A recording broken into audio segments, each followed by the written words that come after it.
Okay. Hello, everyone. Welcome back. My name's Pixel, as you already know. This is the game I've first played on the channel, but I deleted it due to it was not edited at all. I hated it, so we're redoing it for the second time. For me recording it anyway. I've played it at least once, twice now, I believe. Third time. Let's get into it. Monster inside.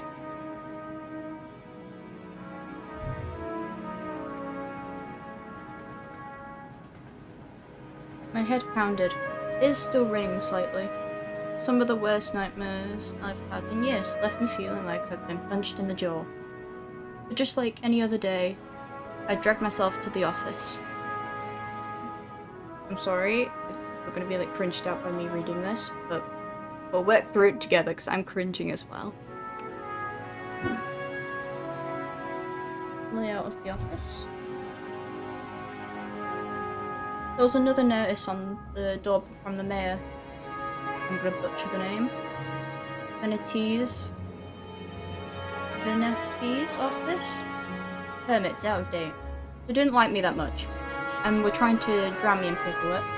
Honestly, Mum, it sucks. It was a slow month. Weeks since I've had any real cases to work on. So I passed the time pacing the office, smoking and staring at the mirror in the corner. This is the mirror, by the way. Safely... I'm already ruining it! Stop it! Mirror in the corner, safely covered with an old bedsheet. I don't dare look at my own reflection. I'm too afraid of what I am. Sorry. What I might see. Afraid someday I might have to face what I really am. Ooh, mysterious. Love that.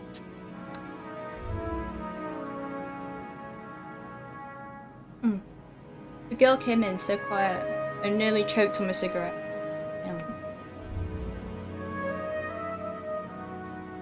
I'm not gonna do a voice for this episode, but I may try to do it next time.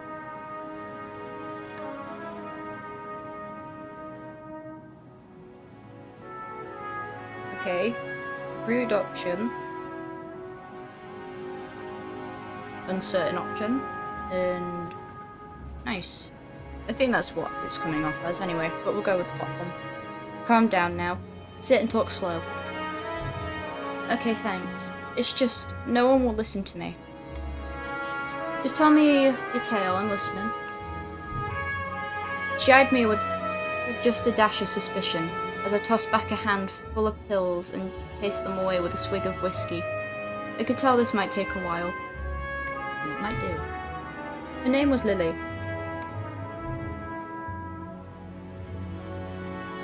She told me oh my god. She told me she was his mistress.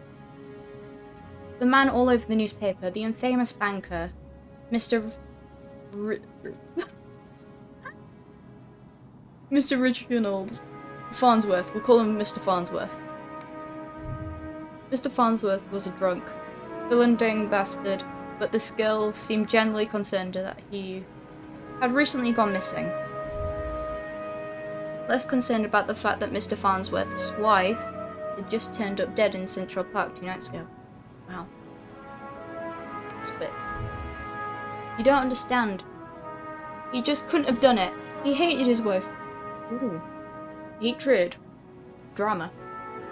But he couldn't have killed her. Everyone thinks it was him and no one believed me.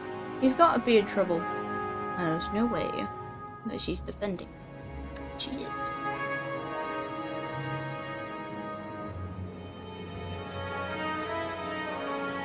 Yeah, we'll go with the top one. What do you think he's in danger?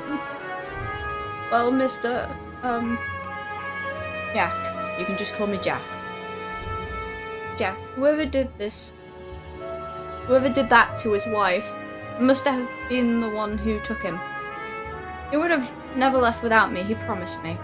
Well, that's a damn promise that he's about to fail, that one. Real quick.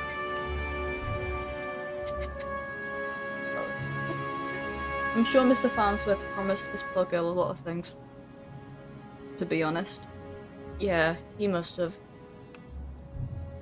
Please, the cops won't listen to me and they want to bring him in on charges. You gotta prove it wasn't him before they find him.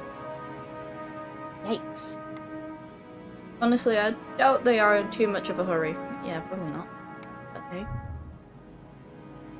Mr. Farnsworth had practically I am so sorry. Farnsworth had practically the entire police force in his deep pockets. Probably why they haven't found him. Haven't found much yet. I love this music in the background, it's so nice. If they found him and brought him in, it would be due to public pressure. Sometimes a mob with pitchforks is more dangerous than one man with money. Yeah, that's true. Ooh.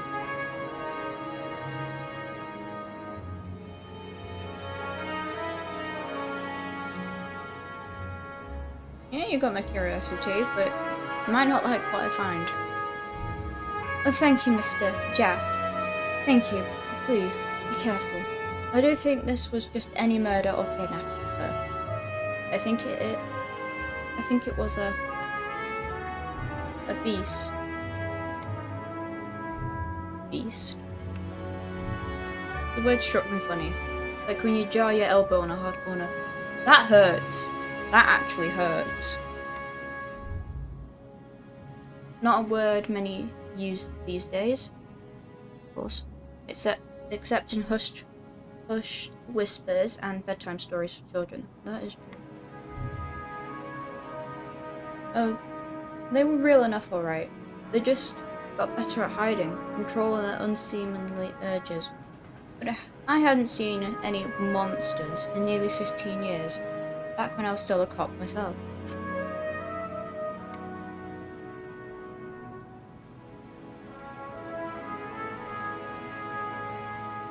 Well, that's definitely an interesting theory.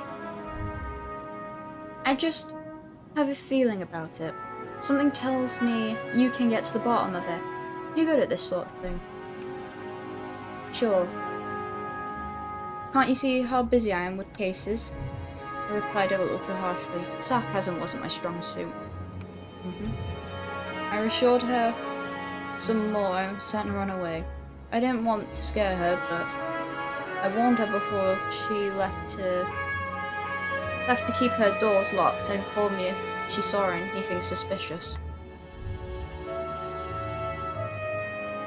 I didn't know if she was in any danger herself, but better safe than sorry.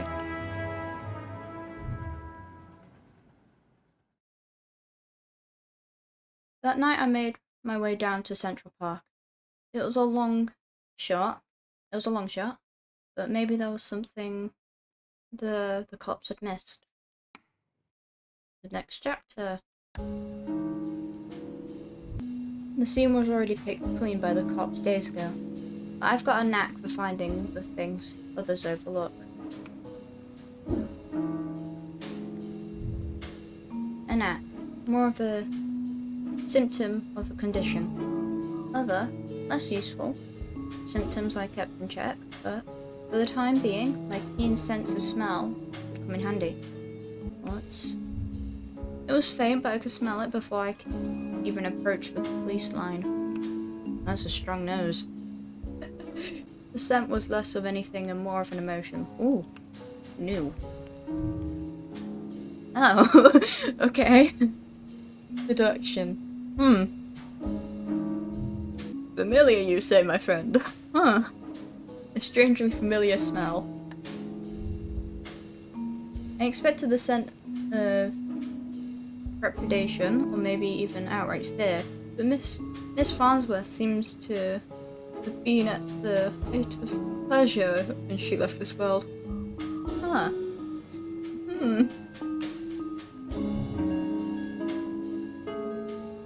Brought new meaning to a crime of passion. It sure did.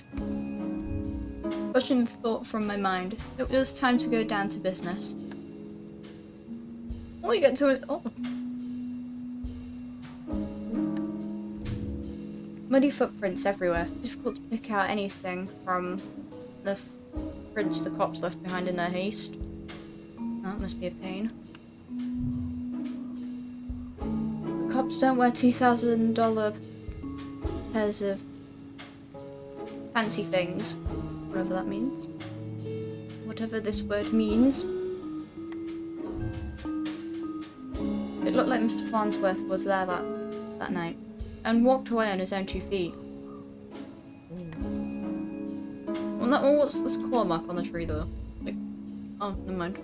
A bear mark on a nearby tree caught my eye. I ran my finger along its length and felt a chill down my spine.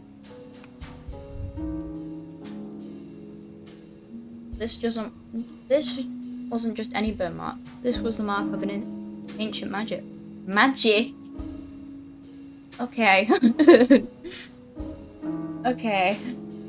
It's doubtful the cops would have picked up on it. You could tell Lily had been, right? Something unnatural was at play here. You could tell me twice. But I was no stranger to the strange. Aren't we all? Mysterious. After looking around for a while longer, I realised the park had given all it was hiding from me, so I trudged back to my apartment and my head hit a pillow like it owed me money. Next chapter. The next morning, I was refilling from another bout of ghoulish nightmares, but I tried to hide my discomfort when I saw Lily was already sitting outside my office. That was quick. How early do you wake up, girl? Like, how early? She waited wordlessly as I unlocked the door and ripped down another notice from the mayor's office, and motioned her to step inside. Seemingly afraid of what I might say, we finally worked up the courage to ask. So, what did you find?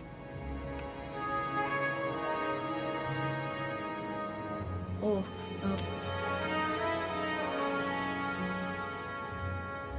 We'll go with the middle option. Not sure about beasts, but something unnatural was at play. Unnatural? How do you mean? I can't give you the details, but I'm looking into it. What does that mean? What about Reggie? New person? Who? You know where he might be? Oh, Farnsworth, I think.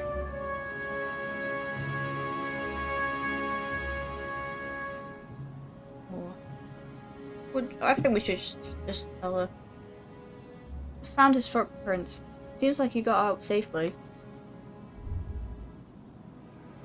My tone was indifferent towards her as I turned and grabbed a bottle from my desk drawer. A dryness in my throat made it difficult to swallow my meds. But you don't know where he went. You think the news this morning is related? What news is that? Haven't you heard? Clearly not. Nope. Rough night followed by a rough morning. But they found the police chief's wife dead down by the docks. They say it happened last night. Let me guess.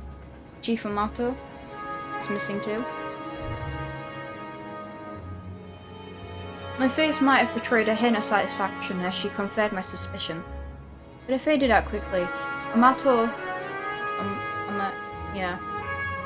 was a ship cop and a ship chief. He was half the reason I left the force, but now his wife was dead. I had more question than I did the day before. The gears in my head started to spin, which wasn't helped by the splitting pain at my temples. I told Lily I needed some time to work, and she left silently dejected, wanting more answers than I could provide.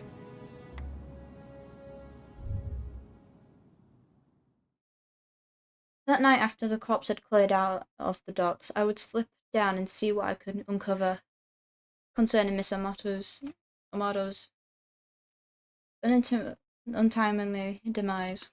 Thank you for watching the video. I'll see you in the next one. Bye!